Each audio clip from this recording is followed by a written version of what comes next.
When it comes to modelling, 3D printers are a game changer. I have printed hundreds of items for my model railway, such as cars, big trucks, smaller trucks, yard items, people, more people, buildings, mechanical parts, tools and accessories, and dinosaurs.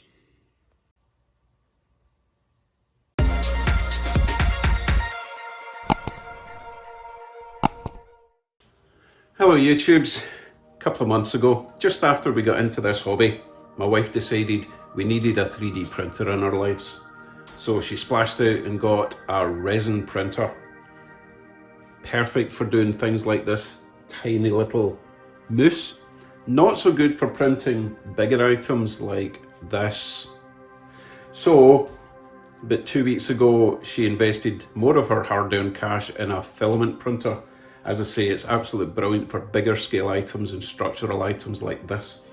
So I do have a lot of printed items done, but almost none of it is painted. So before I get on with all the painting, I'm going to go through all the little and bigger things we've been printing.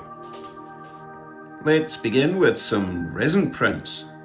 And this was probably one of the first things we printed, which is based on my hot rod that sits outside. I've got a 36 Sherry Coupe. This is actually a 37, but you guys wouldn't be able to tell the difference, hopefully. Now the problem with this is it's a solid print and it would be pretty hard to add rotating wheels, but not impossible. Then of course I had to print my wife's Mini, which doesn't have wheels, but that's okay. I'm going to add wheels to that relatively simply. This is my Ram 1500, obviously still on supports. And this is my little project car, which hopefully it will look like one day, although much bigger. And of course, a police SUV to catch me doing all my naughty stuff. Right, moving on to even smaller stuff. People. This is where the resin printer really shines. You just could not get this sort of detail with a filament printer. And once these things are painted, they just look absolutely phenomenal. There's one my wife's done. Absolutely brilliant. And the reason that we've printed it in this sort of beige is very limited painting if you're only doing white people, but if you're doing people of colour, obviously we need to add a bit of paint, and obviously also amazing for doing detail on tiny animals. Just for reference sake, here's a giant finger. These things are tiny with amazing detail. Other small things include oil drums. Every yard needs some oil drums lying about. Dumpster or garbage bin. Platform stations. Pallets. Tiny little fire hydrants. Traffic cones. Traffic cylinders, I think they're called here. One of my personal favourites. Domestic propane tank. I know it looks huge, but it's not that big. That will get painted white with a black lid, I believe. I'm not sure, I'll look into that. White picket fence, of course. Tiny little garbage bins. All these things are either impossible to find online in shops or very expensive.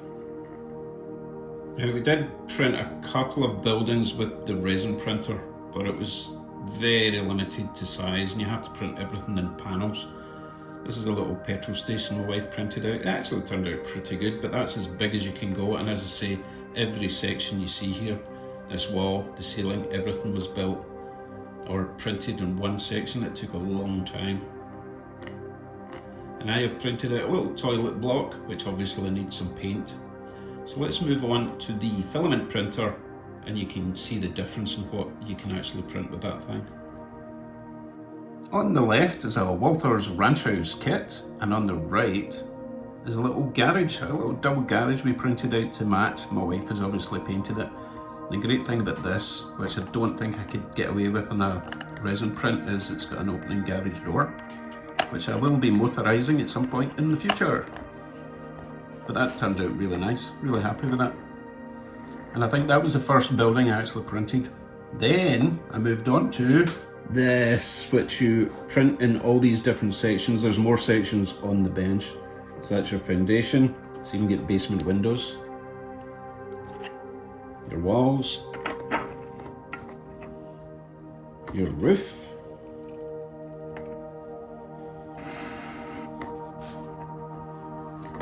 your porch, your chimney. There's even a little set of steps to the back. There's more things to add to this, but the download print was absolutely amazing, really detailed, lots of parts. I did have a slight issue printing the roof. I had to do it a few times because my printer jammed. However, I do actually like this section. I might use that for a half-done project, and I have a bunch of little workers outside with chunks of wood ready to finish the roof on that particular building. But I really like this. I think that looks absolutely brilliant. Doesn't even have paint on it yet. That's just a different colour filament that I used. It's going to look smashing on my layout. Next up, we have a footbridge.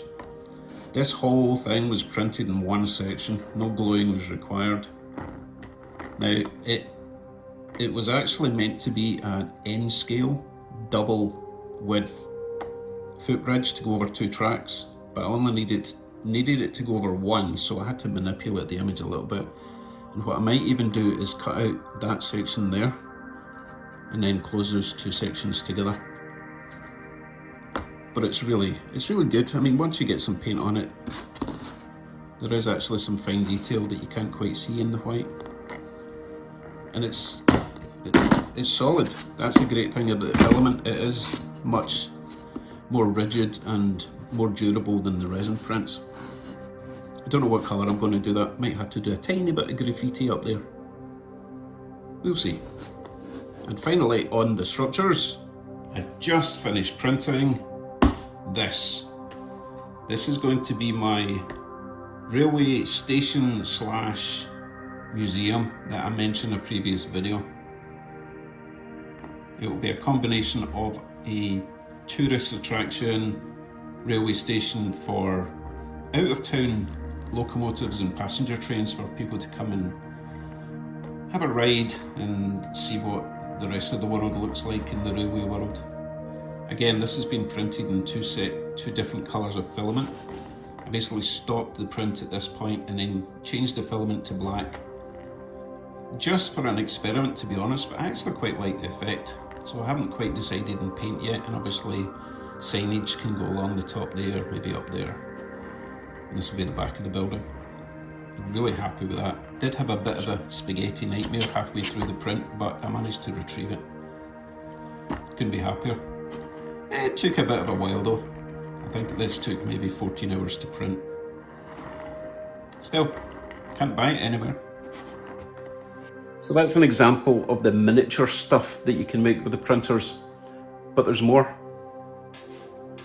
Like this, for example, tools and stuff. This is a soldering iron cleaning thingy-majig holder, or kind of looks like an observatory. Could always print off a smaller version and put it on the hillside. But that's pretty cool. I always wondered what you were supposed to do with this stuff because it just kind of rolls about in the desk. If you don't know what I'm talking about, we'll just move on. You probably recognise this. It is a local re-railer. I can mount your trains on it and roll it onto the track. It works really well. Really simple to print. You can see 2 grooves down the middle, and then it's upside down. So yeah, it runs down there, the wheels get aligned, and then they slide onto the track. Basic stuff, didn't take long to print, virtually free. This is actually pretty awesome. It's a little parts container, but it's also magnetic, and it's got a magnetic lid. Well, obviously you don't print the magnets, you just add the magnets. And then you can store your little nuts, bolts, screws safely. There's even magnets in the bottom so that they don't fall out if you do that, or knock it off the table. Really pleased with that one. And of course, a simple ballast applicator for your track. Fill it with ballast, slide it along your track, hey presto, your track's ballasted. I mean, you could just use a teaspoon, but hey, it was there, so I printed it. And of course, the more technical stuff. All these cogs are very specific for my future budget Magna rail system. I have to have them the right size, they have to be strong enough, and this filament stuff, you could basically chop someone's head off with that. I'm not condoning murder. Ideal for that. You can print as many as you like. Again, these cost pennies to print. And this is one of my favourite recent prints. You may or may not know what this is.